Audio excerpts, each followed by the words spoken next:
Lesson 2, Uncertainty in Measurement. Accuracy and precision are often used interchangeably, but they are really quite different properties. Accuracy refers to how close a measurement is to the true value. The accuracy of a measurement depends on how well the instrument agrees with reality. The opposite of accuracy is error. Precision refers to how reproducible a measurement is. That is, how close a second measurement is likely to be to the first measurement. The precision of a measurement depends on the instrument used. In particular, it depends on the markings of the instrument and how closely they are marked.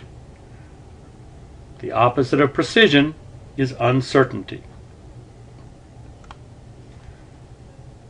As in the example given, it is certainly possible to have a set of measurements that is precise but not accurate. Imagine a meter stick marked off to the nearest millimeter with the bottom centimeter cut off.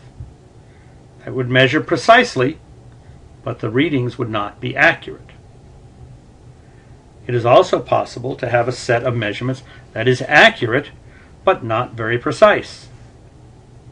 Imagine a meter stick that is not marked off at all, but is exactly a meter in length.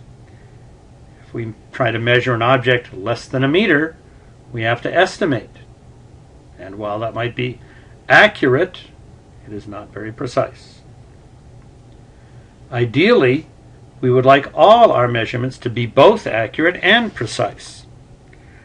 However, given a choice between measurements that are accurate but not precise and measurements that are precise but not accurate, scientists prefer the greater precision because we can correct for lack of accuracy, but we cannot improve our precision beyond what our instruments allow.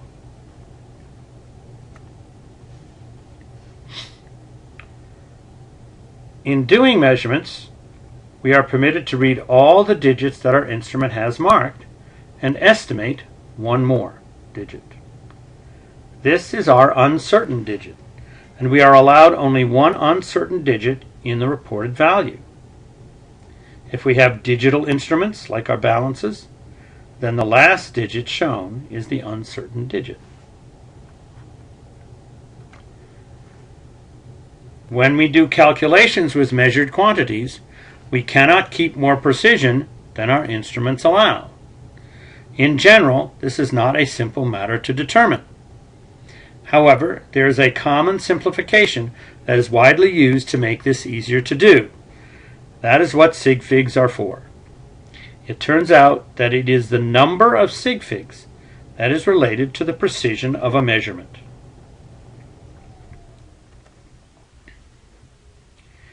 If we are consistent in reporting our measurements correctly, then it is usually fairly easy to determine the number of sig figs in a number. However, when we see a measured number reported, there are some questions we need to answer to determine the precision. These questions center around the digit 0, which is sometimes a measurement and is sometimes merely a placeholder to locate the decimal point. The rules for determining whether a particular digit is a sig fig deal with this question. First of all non-zero digits are sig figs. There are three types of zeros. We call them captive, leading, and trailing zeros. Captive zeros are between two non-zero digits and have been measured, and so are sig figs. Leading zeros locate the decimal point, but do not contribute to the precision, so are not sig figs.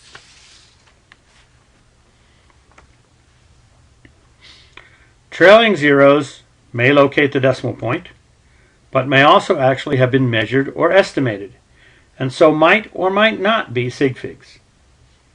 If they are only placeholders, then they are not sig figs. If they are measured or estimated, then they are sig figs. How we administer that leads to several different rule forwards. I think it is simpler to consider all trailing zeros as sig figs unless we specifically show otherwise by using scientific notation to give the number. There are two distinct rules for combining measured numbers.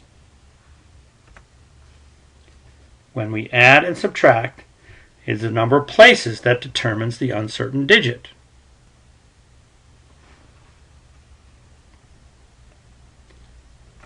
When we multiply and divide, it is the number of sig figs that determines the uncertain digit.